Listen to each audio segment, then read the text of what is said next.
Hello Muthuraman. மாற்று சமூகத்தை சேர்ந்த இளைஞனை காதலித்த பெண், அந்த பெண்ணோட அண்ணனுக்கு இந்த விஷயம்லாம் தெரிந்து அந்த பெண்ணை என்ன பண்ணியிருக்காருன்னா அவங்க அண்ணன் வெட்டி கொலையெல்லாம் பண்ணியிருக்காப்புல. இந்த கொலை வழக்கு தாங்க பல விஷயங்கள் மர்மம் உள்ளது. அதை தான் பார்க்க போகிறோம். மறந்துடாமல் இந்த மாதிரி நியூஸ் எல்லாம் தெரியணும்னா என்னோட சேனலை சப்ஸ்கிரைப் பண்ணிக்கோங்க, இந்த வீடியோ ஷேர் பண்ணிக்கோங்க. இந்த காலத்தில் ஜாதி இருக்கா இல்லையான்னு சொல்லிட்டு கமாலில் மறந்துடாமல் பின் பண்ணிடுங்க.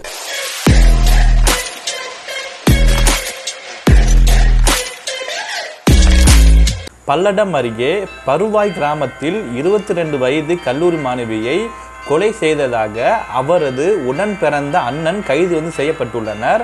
இது இருவேறு சமூகத்தை சேர்ந்தவர்களுக்கு இடையிலான இருந்த காதலின் காரணமாக நடந்த ஒரு ஆவண கொலை என்று தகவல்கள் பரவி உள்ள நிலையில் இருவருமே மிகவும் பிற்படுத்தப்பட்ட வகுப்பை சேர்ந்தவர்கள் என்று காவல்துறையினர் கூறுகின்றார்கள். அதோ நேரத்தில் தான் ஆவண கொலை எதிரான சட்டம் நிறைவேற்றப்பட்டால் இத்தகைய கொலைகள் நிகழ்வது தடுக்கப்படும் என்று தீண்டாமை ஒழிப்பு முன்னணியின் கருத்து தெரிவித்துள்ளனர். திருப்பூர் மாவட்டம் பல்லடம் அருகே உள்ள பருவாய் கிராமத்தைச் சேர்ந்த தண்டபாணி மற்றும் தங்கமணி தம்பதியின் மகள் தான் வித்யா. அந்த வித்யா பெண்மணிக்கு வயது எவ்வளோனா 22 வயது. இவருங்க கோவை அரசு கலைக்கல்லூரியில் தமிழ் முதுகலை பயின்றப்பன வந்துள்ளனர். கடந்த ஞாயிற்றுக்கிழமை அன்று அவர் வீட்டில் இருந்தபோது பீரோ விழுந்து அவர் இறந்து விட்டதாக கூறி அவரின் உடலை அவசரமாக பதட்டமாக மயானத்தில் பொதித்துள்ளனர். ஆனால் அவருடைய மரணத்தில் மர்மம் இருப்பதாக அவருடைய காதலர் பேர் என்னன்னா வெண்மணி என்பவர் அளித்த ஒரு தகவலின் பேரில் தான் பருவாய் கிராமத்தை நிர்வாக அலுவலர் பூங்கொடி காமநாயக்கபாளையம் காவல் நிலையத்தில் புகார் அளித்துள்ளனர். அதன் பேரில் தான் வழக்கு பதிவு செய்யப்பட்டு ஏப்ரல் முதல் தேதியன்று வித்யாவின் உடல் தோண்டி எடுக்கப்பட்டு அதோ நேரத்தில் தான் பிரேத பரிசோதனை செய்யப்பட்டு மீண்டும் புதைக்கப்பட்டது. அவசரமாக புதைக்கப்பட்டுள்ள வித்யாவின் உடல் எதுக்கு இந்த மாதிரி பண்ணுறான்னு சொல்லிட்டுங்க மர்மம் பல விஷயங்கள் உள்ளது.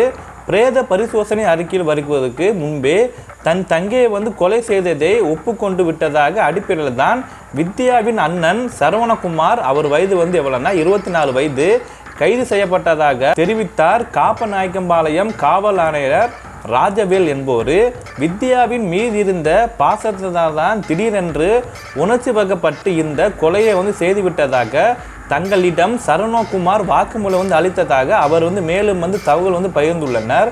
கொலை சம்பவம் குறித்து தான் விலக்கி உள்ள காவல் ஆய்வாளர் ராஜவேல் என்போர் வெண்மணி என்ற இளைஞரை வித்யா காதலித்துள்ளனர். இருவருமே எம்பிசி பிரிவில் வேறு ஒரு ஜாதியை சேர்ந்தவர்கள் தான். இந்த காதல் பிரச்சனையால் வித்யாவும் சரி சரவணகுமாரும் சரி கடந்த சில மாதங்களாக பேசிக்கொள்ளவில்லை. சம்பவம் நடந்த ஞாயிற்றுக்கிழமை அன்று காலையில் இவர்கள் பெற்றோர் தண்டபாணி மற்றும் தங்கமணி இருவர் ஒரு சர்ச்சுக்கு சென்று உள்ளனர். பெற்றோர் இருவருமே மட்டும்தான் மதம் மாறி உள்ளனர். பிள்ளைகள் இருவருமே மாறாதால் வீட்டில் இருந்துள்ளனர். தாயும் சரி தந்தையும் சரி சென்ற பின் தான் அண்ணனுக்கும் தங்கைக்கும் இடையிலான ஒரு நீண்ட நேரம் வாக்குவாதம் நடைபெற்றுள்ளது. அப்போது தான் அறிவாள் பின்னாடி வைத்துள்ள அண்ணன் வித்யாவின் தலையை சரவணகுமார் தாக்கியதால் அவர் இறந்து உள்ளனர். அதன் பின்னர் தான் பீரோ தள்ளிவிட்டு அதில் தான் அவர் இறந்து விட்டதாக மற்றவர்களிடம் கூறி உள்ளனர் என்று சொல்லியிருக்காரு. அன்று காலையில் தான் காதலர் வெண்மணி வித்யாவை தொலைபேசி மூலம் தொடர்பு கொள்ள முடியவில்லை. இதனால தான் தன்னுடைய நண்பர் ஒருவரை அனுப்பி பார்த்தபோது அப்போதுதான் என்ன ஆச்சுன்னா வித்யா இறந்து கிடக்குறாங்க. அவரை அடக்கம் செய்ய போவதாக தகவல் கிடைத்ததாக தெரிவித்து உள்ளனர். வெண்மணியின் அந்த காதலர் பேரு அவருடைய வழக்கறிஞர் அர்தர் குமார் என்பவர். அதன் பின்னரி தான் வெண்மணி அளித்த தகவலின் பேரில் தான் பருவாய் கிராம நிர்வாக அலுவலர் மற்றும் வித்யாவின் மரணத்தில் சந்தேகம் இருப்பதாக புகார் அளித்து உடல் தோண்டியிருக்கப்பட்டதாக அவர் கூறி உள்ளனர். வித்யா இறந்ததை அறிந்து கொண்ட அவரின் தோழிகள் வீட்டுக்கு சென்று வித்யாவை பார்ப்பதற்குள் வித்யாவின் உடல் புதைக்கப்பட்டு உள்ளது.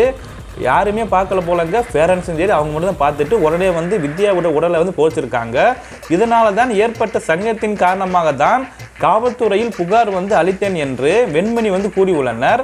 முதலில் சந்தேக மரணம் என்று பதிவு செய்யப்பட்ட வழக்கை கொலை வழக்காக மாற்றம் செய்து இருப்பதாக காமநாயக்கபாளையம் காவல் ஆய்வாளரான ராஜவேல் தெரிவித்துள்ளனர். காதலுக்கும் மறுப்பு தெரிவித்துள்ள பெண்ணோட இந்த ஃபேமிலி எல்லா பேருமே வித்யாவை பெண் கேட்டு வெண்மணியின் குடும்பத்தார்கள் சென்றதாக ஏற்பட்ட கோபத்தில் தான் கொலை நடந்திருப்பதாக ஊடகங்கள் தகவல் வெளியிடப்பட்டது. காதலர் வெண்மணியின் சொந்த ஜாதியால் திருமணம் செய்ய வேண்டும் என்ற எண்ணம் இருந்ததால் திருமணத்துக்கு மறுத்ததாக கூறியுள்ளனர். இது குறித்து தாங்க வெண்மணி என்ன சொல்றாங்கன்னா, அந்த வாலிபன் ஊடகங்களில் தெரிவிப்பது போலவே நான் பெண் கேட்டு அப்புறம் செல்லவில்லை. ஆனால் பிப்ரவரி மாதம் எங்களுடைய காதல் குறித்து வித்யாவின் அண்ணன் ஃபோனில் பேசினேன். என்னுடைய அம்மாவும் சரி அப்பாவும் சரி அவருடைய அம்மாவிடம் பேசியுள்ளனர். ஆனால் அவர்கள் இது சரிபட்டு வராது என்று கூறி எங்களிடம் காதலுக்கு மறுப்பு தெரிவித்துள்ளனர். மேலும் தொடர்ந்து அவர் ஆரம்ப காலம் தொட்டே வித்யாவின் அண்ணனுக்கு எங்களின் காதல் மீது எதிர்ப்பு அதிகமாக உள்ளது. இருவருமே ஒரே மிகவும் பிற்படுத்தப்பட்டுள்ள வகுப்பை சேர்ந்தவர் இருந்தாலும் கூட சொந்த ஜாதியில் திருமணம் செய்து தர வேண்டும் என்ற எண்ணமே அவரிடம் ஒரு மேலோக்கி இருந்தது. நாங்கள் காதல் குறித்து வீட்டில் தெரிவித்த பிறகுதான் படிப்பு முக்கியம் என்று வித்யாவின் கல்லூரிக்கு அனுப்பி வைத்தனர் என்று சொல்லியிருக்காரு. வித்யா உயிரிழந்த முந்தைய ஒரு நாள், அதாவது சனிக்கிழமை அன்று தான் தொலைபேசி மூலம் பேசியதாக வெண்மணி கூறியுள்ளனர். இருவருமே மிகவும் ஒரே ஜாதிக்காரர் தாங்க. ஆனால் ஒரே ஜாதியில் வேற இனங்கள் போல வித்யா என்ற பெண் தான் நாவிதர் சமூகத்தை சேர்ந்தவர். வெண்மணி என்ற இளைஞன் மண்பாளையம் செய்ய குலாய்லோர் சமூகத்தை சேர்ந்தவர் தான். இருவருமே மிகவும் பிற்படுத்தப்பட்டுள்ள சமூகத்தை சேர்ந்தவர்கள் என்பதால் இது சட்டப்படி தீண்டாமை குற்றமானது என்று தகவல் பகிர்ந்து உள்ளனர். காமநாயக்கபாளையம் காவல் அதிகாரி என்பவர் கோவை அரசு கலைக்கல்லூரியில் வித்யா தமிழ் இலக்கியங்களை படிக்கும் போதுதான் அதோ கல்லூரியில் தான் வெண்மணி என்ற இளைஞனோட தமிழ் எல்பி படித்து வந்துள்ளனர். அப்போதுதான் இருவருக்கும் பழக்கம் ஏற்பட்டு சுமார் 3 ஆண்டுகளால் காதலித்து வந்துள்ளனர். வித்யா தற்போது முதுகலை படித்து வந்துள்ளனர். இது குறித்து தான் வெண்மணி என்ற இளைஞரோட வழக்கறிஞர் ஆதர் குமார் அவர் என்ன சொல்றாருன்னா, இந்த சம்பவம் பற்றி அந்த வக்கீல் வெண்மணி தேசிய அளவிலான ஆசிரியர் தகுதி தேர்வும் நீட் தேர்ச்சி பெற்று உள்ளனர். அடுத்த JRF அது ஜூனியர் ரிசர்ச் ஸ்காலர்ஷிப் என்று தேர்விலையும் தேர்ச்சி பெற்று விட்டதால் தனக்கு உதவித்தொகை 45,000 வரும் என்று கூறி தனக்கு திருமணம் செய்து தருமாறு வித்யாவின் அண்ணன் சரவணையிடம் குமார்கிட்ட பேசி உள்ளனர். இருவருமே சம வகுப்புல இருந்து அதற்கு மறுத்து கொலை செய்து உள்ளனர் சரவணகுமார் என்று குற்றம் சாட்டி உள்ளனர். காமநாயக்கபாளையம் காவல் நிலையத்தில் சரவணகுமார் கைது செய்யப்பட்டு வைக்கப்பட்டிருந்த நிலையில்தான் அங்கு நேரில் சென்றது வித்யாவின் தாய் மற்றும் தங்கமணி தந்தை தண்டபாணி அவர்களின் உறவினர்கள் மற்றும் பருவாய் கிராமத்தைச் சேர்ந்த பலரும் அங்கு இருந்துள்ளனர். அவர்களில் யாரும் பேசுவதற்கான முன் வரவில்லை என்று பேச வந்தவர்களே மற்றவர்களும் அனுமதிக்கவில்லை என்று சொல்லியிருக்காரு. வித்யாவின் தாயார் தங்கமணி அவர் என்ன சொல்றாங்கன்னா, என் மகளை இழந்து நிற்கிறேன், எதுவும் பேசுவதற்கில்லை என்று சற்று தயக்கத்தோடு பேசிய வித்யாவின் தந்தை தண்டபாணி அவர்கள் குடும்பத்திலிருந்து யாரும் எங்களிடம் பொண்ணு கேட்ட வரவில்லை என்று நாங்கள் அந்த பையனை பார்த்தது கிடையாது. ஆனால் எங்கள் மகள் எங்களிடம் இதை பற்றி சொன்னால் படித்த முடித்த பின் பதிவு திருமணம் செய்து வைப்பதாக கூறியிருந்தோம். அதற்குள் இப்படி நிகழ்ந்து விட்டது என்று வேறு எதுவும் பேசக்கூடாது என்று போலீசார் கூறியோம் என்று சொல்லியிருக்காரு. முன்னாள் கிராம ஊராட்சி தலைவர் ரவிச்சந்திரன் அவர் என்ன சொல்றாருன்னா, எங்களுக்கும் இந்த கொலைக்கு எந்த ஒரு சம்பந்தம் கிடையாது. ஆனால் ஊருக்குள் திடீரென்று ஒரு பெண் அசுத்தமான முறையில் இறந்து பற்றி போலீசார் ஏன் தகவல் சொல்லவில்லை என்று எங்களிடம் விசாரித்து உள்ளனர். இவர்கள் இருவருமே எம்பிசி வகுப்பு சேர்ந்தவர்கள்.